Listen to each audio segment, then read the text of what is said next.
When we were there the other day, the debt clock that's been in Manhattan since 1989 said our country owed $35 trillion, $903 billion, $414 million. The number's the total of every dollar the U.S. government has borrowed to cover the difference between what it spends and the revenue it collects. That collective debt has long fueled anxiety about how it will burden future generations. Take this ad, which appeared on TV a few years before the clock went up. Time so long ago that it's barely video-worthy. You owe the United States government, in round numbers, $50,000. The estimated projection for a baby born today, 4 times as much. To cover the gap between what the government spends and what it collects, we sell IOUs, call them bonds.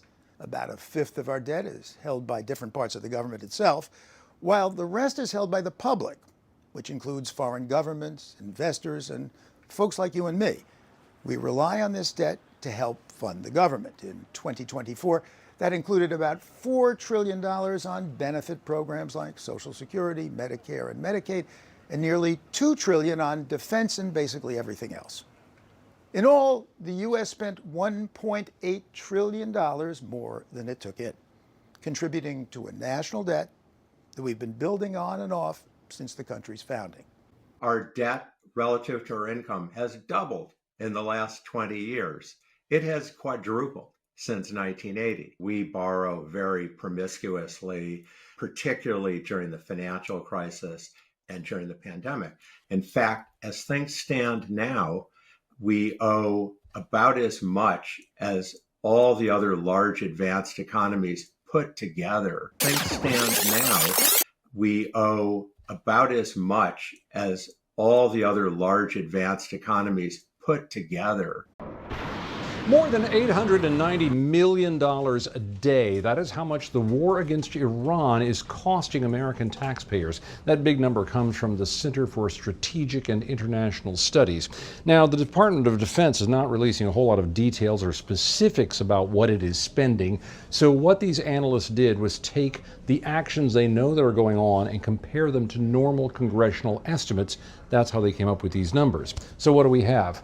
Operations are clocking in at $30 million a day for the air portion of all of this. Naval maneuvers at $15 million a day. Ground operations at $1.6 million.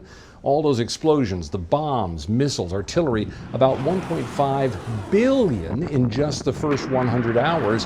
And those interceptor units to stop Iranian missiles and drones, $1.7 billion in that time. Now, these analysts say it's fully possible those costs will start dropping now, since the start of such a conflict is usually the most expensive time. But we still don't know how long this is going to go on, and if ultimately the Trump administration decides to put boots on the ground. Well, the Penn Wharton budget model suggests if that were to happen and this went on for 2 months, the cost could be as high as $95 billion. The cost could be as high as $95 billion. Greetings from the east to north to south, and this wicked as west. The topic: funding a war on credit.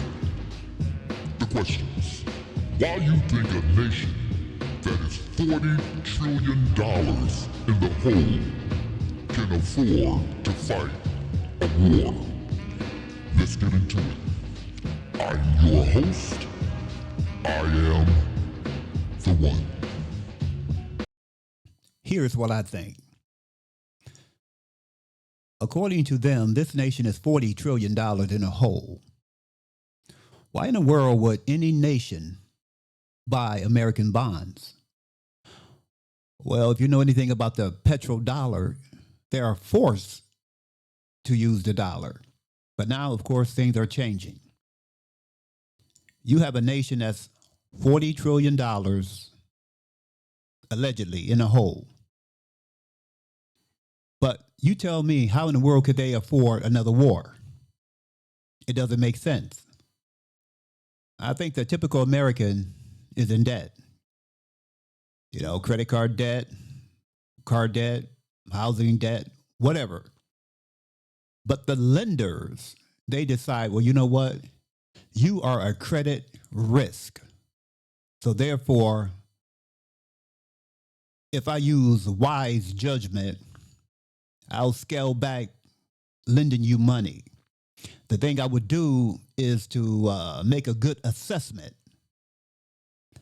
and figure out whether you're credit worthy or not. And if you're spending money stupidly, I will not lend you money. Case in point. Let's suppose you're $50,000 in a hole, and your credit is going up and up and up. Your debt is going up and up. Why in the world would I lend you money? What that consumer or customer need to do is assess how much money I'm spending. And then I'll cut back. I'll say, I need to cut back here, here, and here. And I won't make a stupid purchase. It makes no sense. I can't afford it.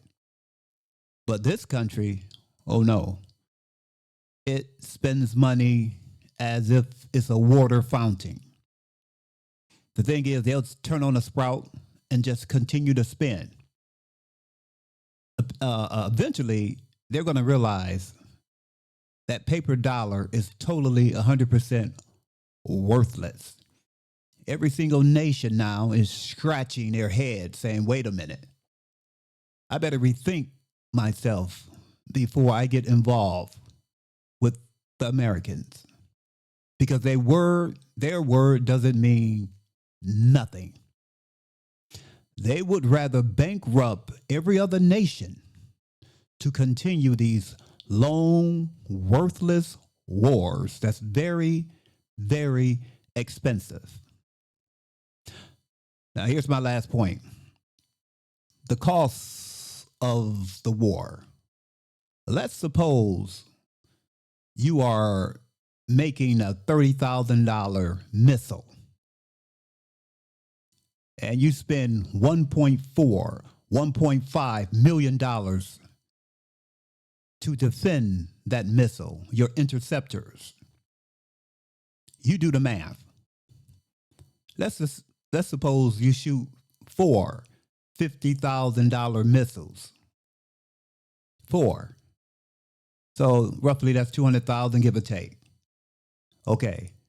The missiles that your interceptors that you must use to defend the missiles, it costs up to $3 million.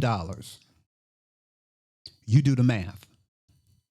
Because these big billionaire corporations, the CEOs, they would rather get rich than to defend the country. Let me stop and let me allow the experts to explain what I have no knowledge of. Let's go to the next clip. Look closely at this video. 2 American Patriot air defense missiles are being fired to intercept an Iranian ballistic missile, which is heading towards a US airbase in Qatar. They miss, so a third is launched, but it too fails to stop the Iranian missile hitting its target. The damage on the ground is only half the story.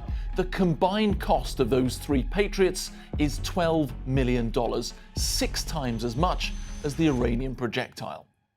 It's just one example of the enormous financial toll this war will take on the countries involved and the mismatched costs of attack versus defense. Okay, stop everything you're doing right now. Let me ask you a question. What if I told you that a tiny paper plane, something that costs maybe $50 to make, could bankrupt the richest country on earth? You would say, that is the dumbest thing I have ever heard. Fair enough. But what if I told you it is actually happening right now, in real life? Not in a movie, not in a video game, in the real world. There is a country called Iran. Iran is not rich. Iran is not the biggest military power. Iran does not have fancy jets or aircraft carriers or space lasers. But Iran has a plan so clever, so sneaky, and so simple that it is giving the United States of America, the most powerful country in the history of the world, a massive, massive headache. And the craziest part, The whole plan starts with a cheap little drone that costs less than a used car. Sounds wild, right? Let me break it down for you. Here is the topic in one breath. Iran does not want to beat America with muscles. Iran wants to beat America with math. That is it. That is the whole game. This is not a fist fight. This is a brain fight. And honestly, Iran is playing it really, really smart. Let me show you how. All right, let us start with the star of the show. Meet the Shahad drone. Now, when you hear the word drone, you probably think of those little buzzy things people fly in parks to take cool videos, right? The Shahad is kind of like that, except it goes boom. Here is what makes it special. Each Shahad drone costs about $50,000. That sounds like a lot, but in military terms, that is pocket change. That is like buying a candy bar when everyone else is buying a Ferrari. Some versions cost even less, as low as $35,000. Now here is the wild part. Iran makes about 500 of these drones every single day. 500 every day. Right now, experts think Iran has about 80,000 of these drones ready to go. 80,000. And these little guys, they are not toys. One single Shahad drone can destroy an oil field. It can knock out a water plant. It can wreck a hotel. It can do serious, serious damage. Oh, and they are tiny. You can fit a whole bunch of them on the back of a regular truck. A truck that can drive anywhere, hide anywhere, and launch from anywhere. So Iran has a cheap, easy to make, easy to hide weapon that it can use thousands and thousands of times. Now, how does America defend against this? America uses something called THAAD. That stands for Terminal High Altitude Area Defense. Big fancy name, right? Think of it like a giant robot goalkeeper. It sits in one spot, watches the sky, and tries to shoot down anything coming its way. Sounds cool, but here is the problem. Each THAAD missile costs about $1 million. $1 million. So picture this. A $50,000 drone is flying toward you. You fire a $1 million missile at it. That is like using a diamond sword to swat a mosquito. But wait, it gets worse. These missiles miss sometimes, so you might need to fire 2 or 3 missiles at one single drone. That means America could be spending $2 to $3 million to stop something that cost Iran $50,000. American military contractors have no interest whatsoever in patriotism. No. The only P that military contractors have is profit. They will sell the whole nation down the tubes simply to live rich. How many airplanes do you need? How many houses do you need? You need one in Hawaii, one in New York, one in, LA? How much do you need? You are selling the country out. Your military equipment is overpriced, and everybody get a cut.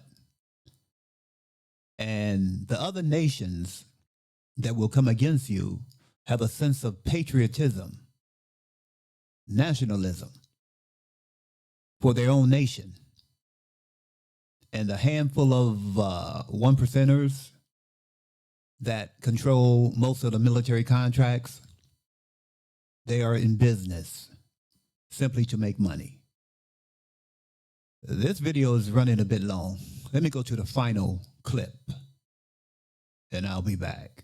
Let us put that in kid terms. Imagine your friend throws a water balloon at you. That water balloon cost him 10 cents. You block it with a gold-plated shield that costs you $500. And sometimes the shield does not even work, so you need 2 or 3 shields per balloon. Who runs out of money first? You do, obviously. And that is exactly Iran's plan. Oh, and one more thing. The THAAD system is huge, like really huge. It cannot move around easily. It is slow. It just sits there like a big, fat target. So Iran can easily spot where these systems are and attack them directly. And when one of these systems gets destroyed, that is hundreds of millions of dollars gone. Poof. Keep it simple. Checkpoint. Iran's drones are cheap, tiny, and there are thousands of them. America's defense missiles are super expensive, slow, and sometimes miss. Every time Iran spends $1, America spends 60. Iran wins the money game. You know what? You would think these super educated people that went to Harvard and Yale and Princeton and all these Ivy League schools, You would think they would know that. Most people are not super educated. What I maybe have a second, third grade education, and I can figure that part out. And these super duper educated people can't come to terms with basic finance. You figure that one out. Thank you for watching. I am your host. I am the one.